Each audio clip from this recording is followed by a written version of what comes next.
Have you ever wondered what it's like to sit in on a magazine editorial meeting? Well, this is your chance. You're listening to Salt Lake Speaks, a monthly podcast where our editors, writers, and staff dig deeper into stories, chat with newsmakers, and talk amongst ourselves about arts, culture, food, music, politics, or whatever else might strike our fancy. After all, we are Utah's biggest fans. Hi, this is Andrea Peterson, and you're listening to Salt Lake Magazine's own podcast, Salt Lake Speaks.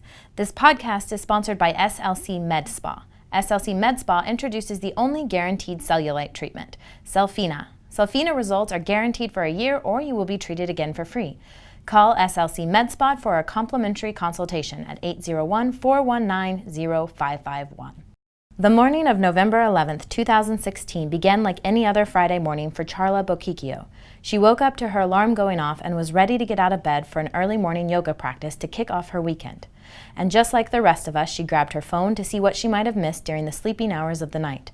But unlike the rest of us, she found a throng of missed calls and text messages from her ex-husband, Chris Cochran, including a daunting notification.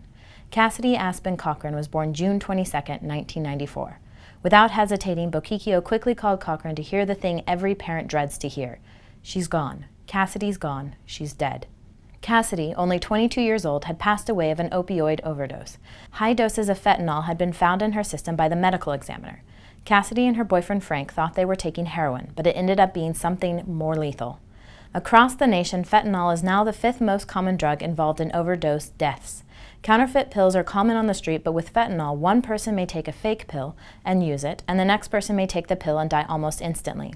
In Cassidy's case, according to the medical examiner, she unknowingly injected a lethal dose of it. In 2016, more Americans died of drug overdose than died in the Vietnam War. 2/3 of those overdose deaths were from opioids. The opioid addiction is on the rise and is being referred to as an epidemic. But yet, it has still not been declared a public health crisis by the Utah Legislature. Joining us today is Cassidy's mother, Charla Bocchicchio, to help spread awareness about the opioid epidemic by sharing Cassidy's story. Thank you for being here. Of course. Thanks for having me. It's been a little over a year since Cassidy passed, and you have a lovely blog that's called My New Normal that you wrote along the process. It is very raw and incredibly honest. If you are able to share with our listeners a little bit about Cassidy's background and the struggles that may have led to that fateful night. Cassidy was, well, other than being like the brightest star and the most wonderful child, she had a good bit of anxiety even as a young child. And it's something we kept an eye on and tried to be really aware of. But as she got into her middle school years, she, struggled like all other preteens do. But hers happened to be worse because she had the anxiety and then the underlying depression. And we found out later she had personality disorder, most likely borderline personality disorder. We found out later that was probably always kind of in the shadows there. So as a preteen, as a very young teen, she started some fairly unhealthy behaviors. She started cutting at about age 12. We, of course, took her to treatments, to therapists. She spent a few days in a psychiatric ward, an adolescent psychiatric ward at that time. So we were trying to figure all of this out as she was growing. And eventually we found out later she had been drinking quite a bit with her friends at a very young age, experimenting with a variety of drugs that we did not know until later. But I am convinced that she was self-medicating. She was trying to find something that was going to make her feel better because her normal was too painful. So as she continued, she was 15 the first time she tried heroin. And this was already after probably 6 months or so of experimenting with some other pretty illicit drugs, cocaine. She was with a boy at the time who kind of had this, he had easy access to a lot of these kinds of drugs.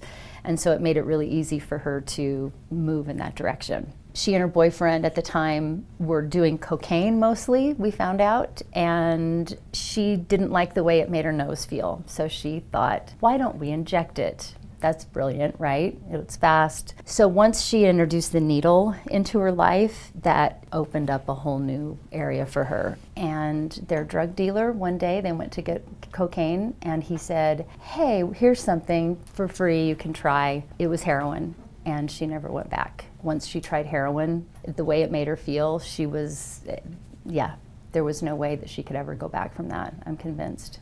So you kind of mentioned, in your blog and just now that there were signs even way back into third grade and moving into high school. And what specific signs were you seeing along the way? As a very small child, well, even in like elementary school and younger, we saw small signs of like some OCD behaviors in her. I found a notebook next to her bed when she was 4 years old of times written from her digital clock from like 9:01, 9:02, 9:03 until like 10 o'clock, until she probably fell asleep. So those kinds of things. She was fairly obsessive with, she developed these little tics, like she'd lick her finger and then rub it on her mouth. And she did it so much, this was when she was quite young, that she got really chapped lips around. It's just a little behavior like that is a very obsessive kind of thing that is really related to anxiety, because that's what, OCD is. It's an anxiety disorder. So there were those things that were happening at a very young age. And then when she got into elementary school, she really struggled in school because she wasn't like the typical learner. I mean, she was really smart, but she was always kind of getting into trouble, and her teachers didn't know what to do with her. She was very social, but she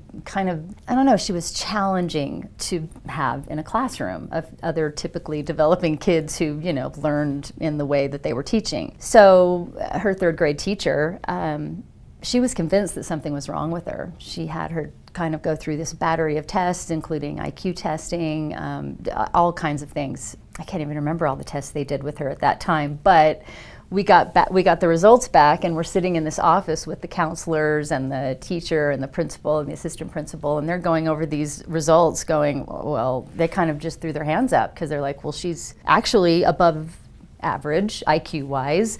All of the tests were like normal. So they didn't know what to do with her. So there we were, kind of stuck again. So when did it kind of go from things seemed off and different at school to like maybe we need to do something and to explore this more from, like you said, like a psychiatric, a mental behavioral sort of thing? We did, when she was very young, when she was 4, we saw a play therapist at the time because we were worried. Even from a very young age, we were using the tools that we had. I think that the tools aren't quite enough. That's what I was going to ask. You mentioned that in your blog too. Like you're like, we were doing what we could with what we had. Yeah. Like what were some of the tools that you had, and what did you feel was missing now that you look back? Right. So other than, the therapy in the traditional sense, once we found out she was cutting, we had her go to the psychiatric ward. That was all referred by her therapist. Once we found out that she was doing heroin, we had her in sort of those traditional things that you do. You put her in drug rehab, and then that didn't seem to quite work. And so we were terrified, and we were afraid that we were going to lose her. So we went to more extreme measures, which was finding a residential treatment center in southern Utah. And at the time, we were living in Alabama, so that was quite a thing to think about, sending your 16-year-old daughter off for probably 9 months, We did everything that we could. I don't know, it's funny, I've been asked this question a lot, what would, in retrospect, what would I do differently? I still don't know that there are tools out there that are really helpful. If I could go back knowing what I know now, I would never give up on the treatment stuff. After a while, you kind of get worn down when you've spent upwards of $100,000 on treatment, on rehab, it's so expensive. And yeah, so speaking of money, because especially when it has to do with rehab, how much is this insurance coverable and how much is out of pocket? Insurance covers barely anything. Most insurance covers, or at least in my experience, what we had, they covered like 28 days in a year of traditional rehab. You send them off and they spend, it's the typical, you hear about that, the 28-day programs. So that would be covered, but if you've got someone with a chronic disorder like substance use disorder, 28 days isn't going to be enough. That's not going to fix everything. So you're constantly having to go back or seeking out even more extreme treatment options, which when we found the treatment center here in southern Utah, that was not covered at all by insurance. The only part that was covered by insurance was the cost from the psychiatrist that was on staff, because he was the medical doctor. So there was like a very small percentage that we could try to get reimbursement for from insurance, but it was just a drop in the bucket at that point. So speaking of insurance, is it because she was diagnosed with a mental disorder, disease? Because we talk about like substance abuse and addiction, and where does that all play into when something is covered, and who gets to decide how much and what as you were going through the process? Right. I mean, every insurance plan is a little bit different. Some insurance plans have that part that cover like psychologists or therapy or whatever. We had some coverage for some of that included in our plan, but what we found was that those long-term treatment programs just simply weren't covered in what we had. And we had a pretty darn good insurance plan. I mean, my husband at the time was a lawyer. His firm, they had one of the best insurance plans ever. So it's not like we were, on Medicaid and we're, trying to get approval with every little thing.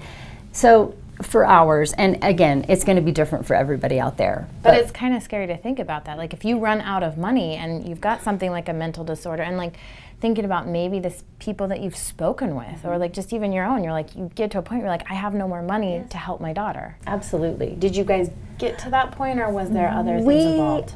Well, after when you spend $75,000 on an inpatient residential treatment program that you don't have in the bank, you're taking out loans. We took out personal loans from the bank so that we could get treatment for our daughter. After that, it's kind of like we felt like this was the last ditch effort. And if this didn't work, we kind of threw our hands up. We didn't know what would work.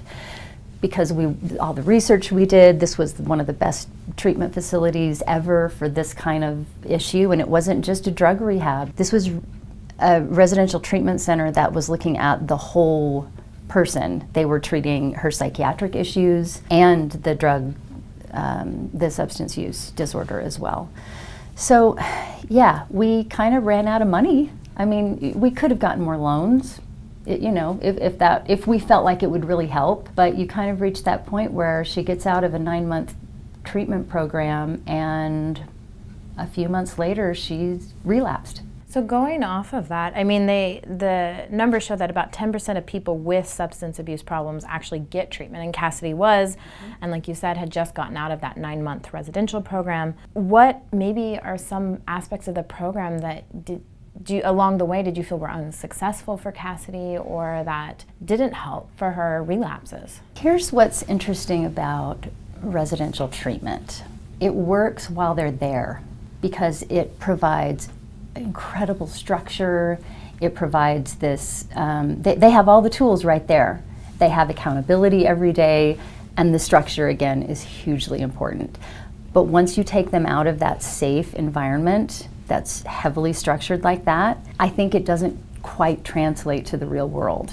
Now, this program did a very good job at having a really, as well as they knew, they had this transition kind of part of the program where the girls would come back for home visits. There would be, they'd have more privileges every time they would come home, in the hopes that you could transition them from that bubble of treatment to being home on their own. But I think that, I think the reality is that it's just not enough.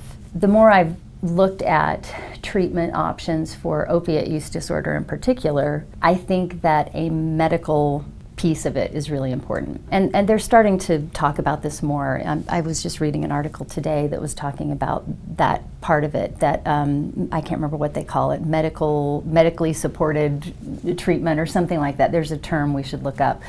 But it's basically using some of these drugs like Suboxone.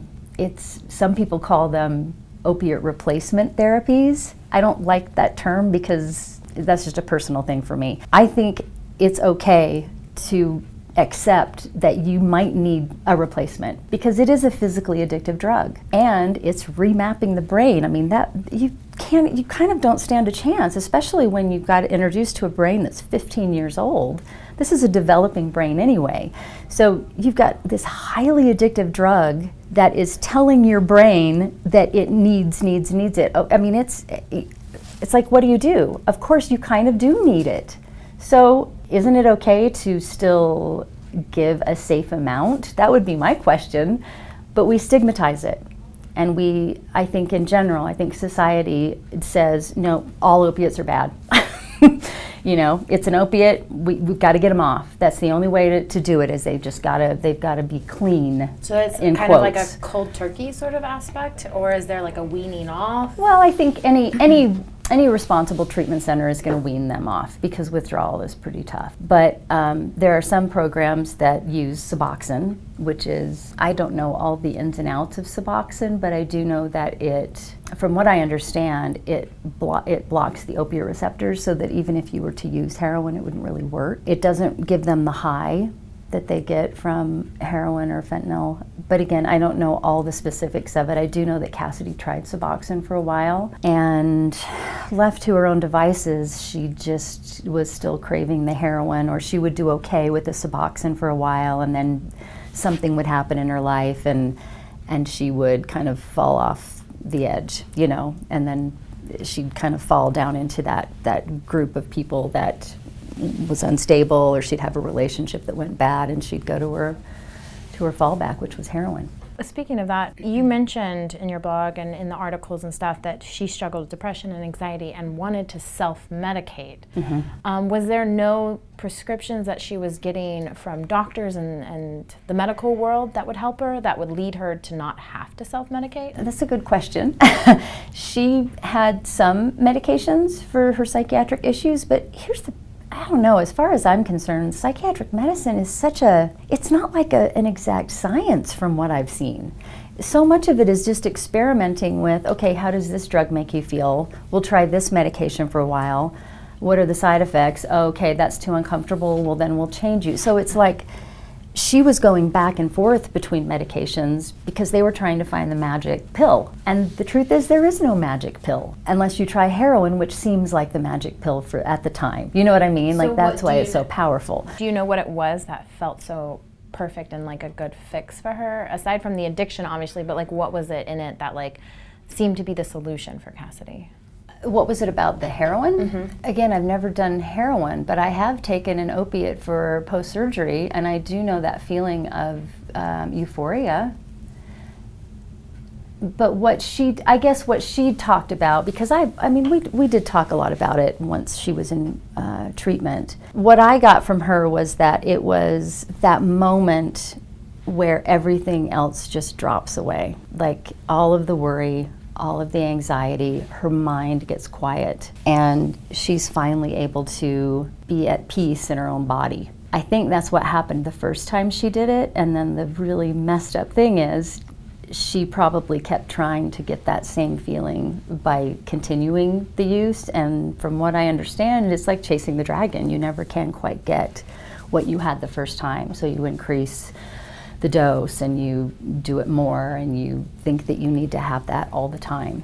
But yeah, I mean, I think we'd be lying to our kids if we didn't say drugs feel good, because they do. They serve a purpose. Opiates were created for a reason, right? They were introduced into medicine for a reason. They relieve pain. They make us feel better.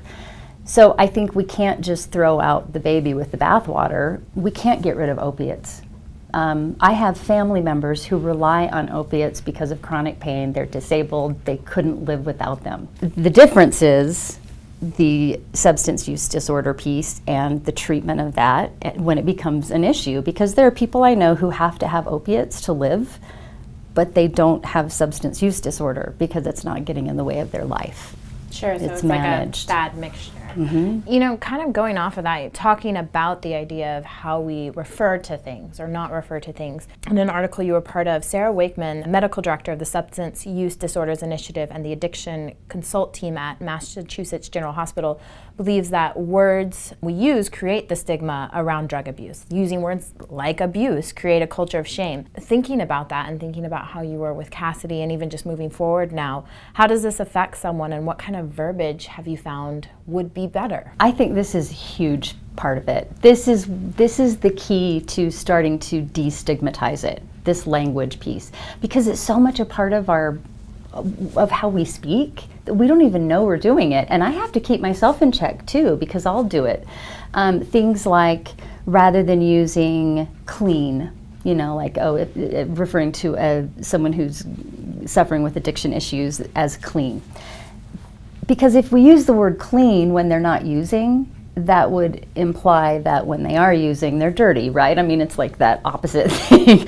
So changing some of the language to, if they're clean, in quotes, maybe we instead say they are in remission, or they are in recovery, or they're not actively using. Some other things, on a very, this is a fairly harsh one, but we use it, and that's the word junkie. We use it in a sort of innocuous way. I mean, we even say, I'm a Netflix junkie or a chocolate junkie. We kind of throw that around, but it's a really hurtful word to someone who is going through some of these problems with addiction. You've done a lot of activism since Cassidy's passing. Looking back at, why you were going through times with Cassidy, especially in high school, and, what kind of advice do you have for others about maybe some of the situations that you found yourself in, about how you and Cassidy talked about her drug usage or her mental diseases? I think as far as advice that I would give, all I have is my own experience, but I could,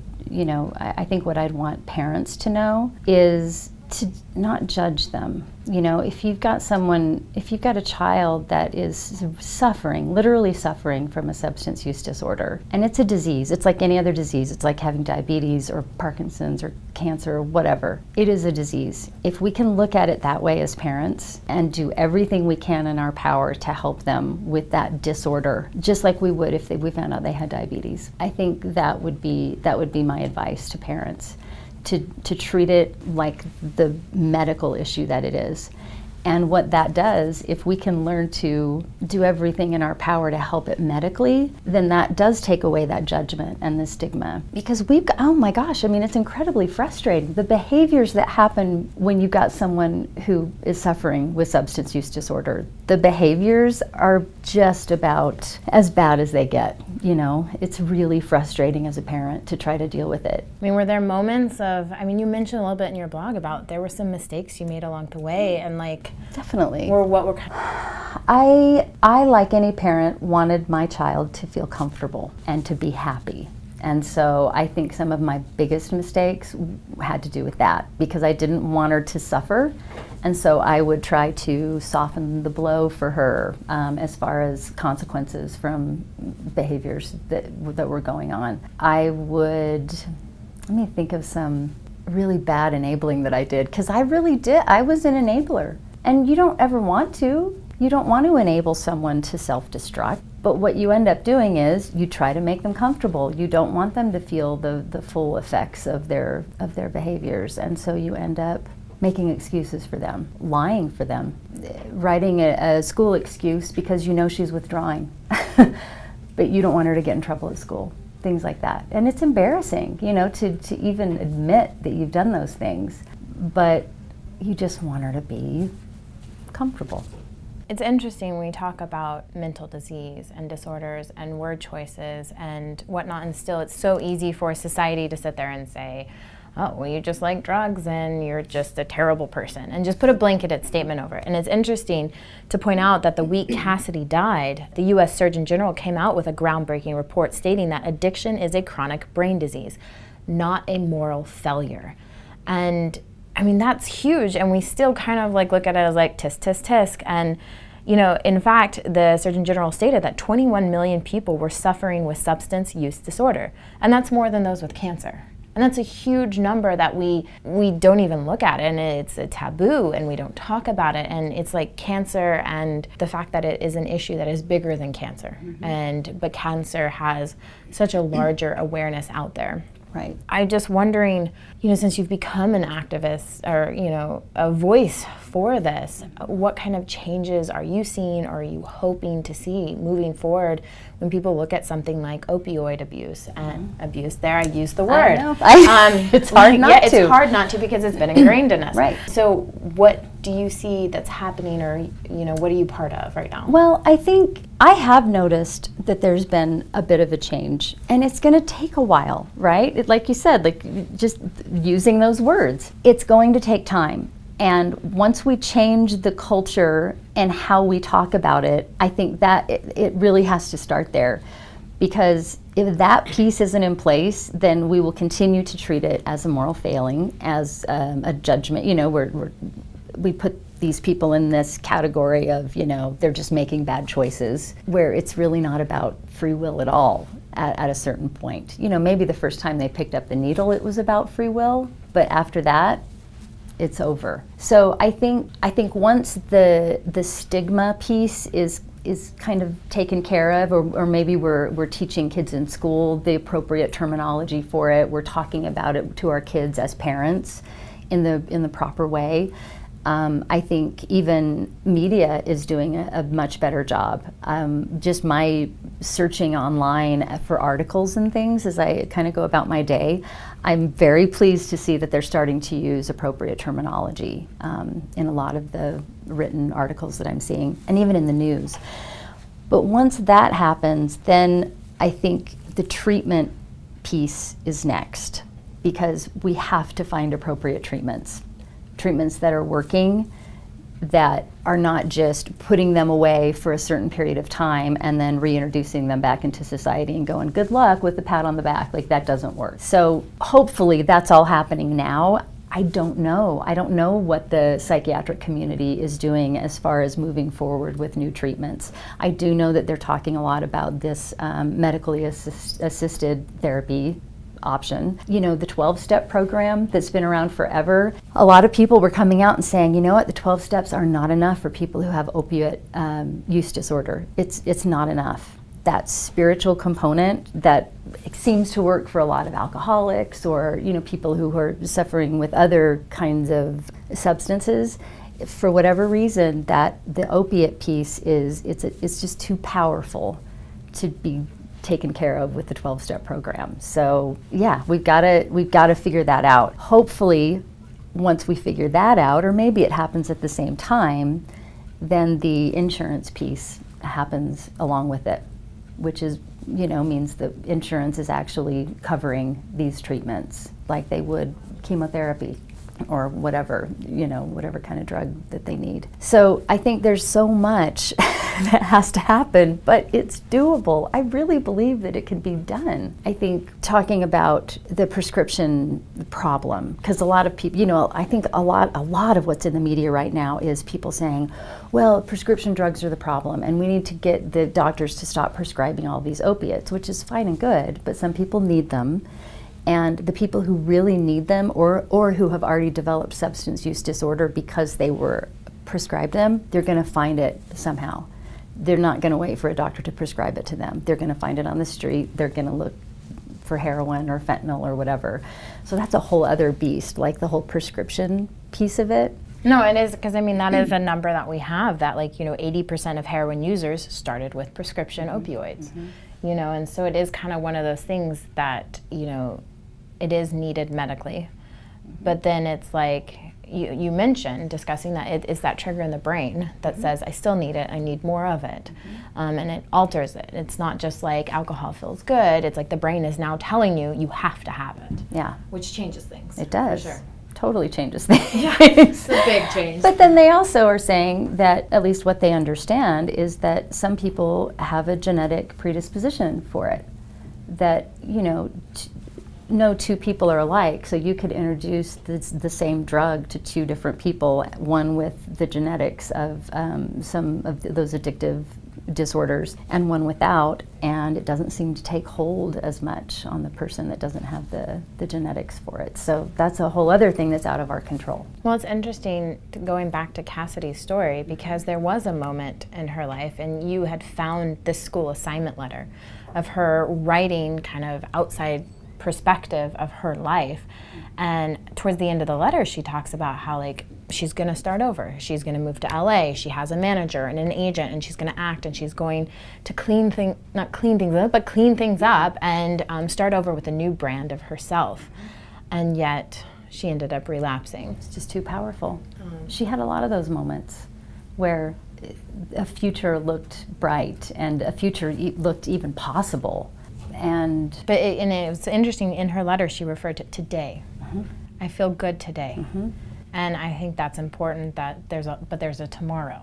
And Cassidy found tomorrow was not the same as today when she was writing it. Yeah. When those moments kind of happened as a mom and a support system and a friend, as you kind of referred to yourself with her, what was that like as an outsider? Because we talk about the user a lot and the person involved with the disorder, but for you, is there any advice or just talking about the support system around someone struggling? Substance use disorder is not, it doesn't only affect the person affected with it, that has it. It is kind of called, well, a lot of people call it a family disease. And it is. I mean, it affects the entire family because it deals so much with the breakdown of relationships when you introduce these substances that are getting in the way of life. Yeah, it's hard. It's really hard to love somebody that is suffering like that. And I think the only advice really is you just have to keep loving them. Try to put the judgment aside and just love them and enjoy every single second that you have with them. I thought I was going to have a tomorrow with Cassidy, and I didn't. I thought I would have time to call her back from that last phone call that she made. I thought I'd have time. I put it off. That night she had called. I didn't answer. I was teaching a class. I looked at my phone later in the evening and I thought, oh, I should call her. Nah, I'll just call her tomorrow. And that was the only chance I had to call her was then. There was literally no tomorrow for her. The word choices and the verbiage that we use around such things like disorders and diseases, and you've been very open about the circumstances surrounding Cassidy's death from the moment you spoke about it on Facebook and your blog and the obituary. In your blog, you even say, we never intended to become the poster family for this issue, but here we are. Cassidy died of heroin overdose. This is our truth. And, for being the voice and Cassidy a face for the opioid epidemic, how are you doing reliving her story over and over again to be an advocate for others? To tell you the truth, it's actually been fairly therapeutic for me. I can't imagine just tucking it away somewhere, in the recesses of my mind and my psyche. Like, that just seems like a recipe for disaster, that it's going to eventually rear its ugly head. So for me, talking about it, spreading awareness about the disease, being honest about it it's freeing for me, It's kind of like me shouting from the mountaintop. This happened. This is real. Her life was real. She existed. And we've got to do better. We have to do better as a community, as a society, as a nation. I mean, the fact that this is killing so many people in the United States, it's unacceptable. I think it's unacceptable. Well, on that note, where can people find Cassidy's story or learn more about everything? What exactly is your blog? My blog, the website is mynewnormal473.wordpress.com. We'll have a link to it on the website so people can go to it. Yeah, perfect. I know you took a brief pause for a little bit and then you came back to write. Is that still something you're actively kind of just checking in with? It's been a few months and I kind of had an epiphany and I felt like I had kind of graduated. Like I didn't need to write anymore. But I told myself even then that if stuff came up and things felt important to write about, that I would do it. But I didn't want it to just become this diary of mine that was every thought that I was having. So I am only going to write from now on when I feel like I have something important to say. And right now, I think I'm going to let it sit for a while. A lot of people keep coming back to it. I check on the traffic of it now and then, and there's still many, many people who are reading from the beginning, from that very first post that I did. So I know that it's still got a message that is hopefully reaching people who need to hear it. I've had a really huge following in the communities that I found on Facebook for the support groups for families who have lost people, kids or other family members to overdose. And for whatever reason, it's speaking to them in a really positive way. So that makes me feel really good. I'm not sure what it is about it that they're liking, but maybe just the unedited kind of rawness of it is helping them not feel so alone in those feelings that they're having. Well, thank you for joining us, Charla. And this has been another episode of Salt Lake Magazine's own podcast, Salt Lake Speaks. You can find this and other episodes at saltlakemagazine.com/podcast. Again, this podcast has been brought to you by SLC Med Spa, the only guaranteed cellulite treatment, Selfina. Selfina results are guaranteed for a year or you will be treated again for free. Call SLC Med Spa for a complimentary consultation at 801-419-0551.